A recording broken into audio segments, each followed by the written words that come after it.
JM Ibarra, natupad na ang pangarap na maging isang ganap na artista. Ibinahagi ni JM Ibarra sa kanyang social media ang kakatapos niya lamang na acting workshop sa Star Magic Phils. Tila ready na talagang sumabak sa aktingan si JM Ibarra at isasantabi muna nito ang pangarap niya na maging ganap na piloto.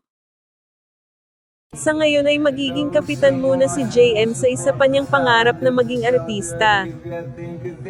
Kung ating babalikan, taong 2011, pinangarap lamang ng batang JM ang maging isang artista at sumikat, ngunit dahil sa power of manifesting ay unti-unti na itong natutupad. Marami ang nag-congratulate kay JM na kanyang mga fans, narito ang ilan sa kanilang mga naging komento.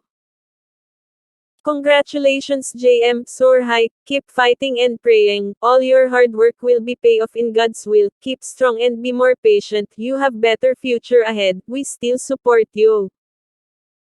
Congrats Captain Ibarra, the day is finally over, go home na at magkikita na kayo ng i-above, miss ka na known for sure.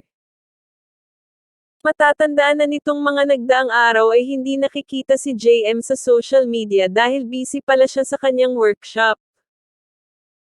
Kaya naman good luck JM sa iyong journey sa pagiging isang ganap na artista.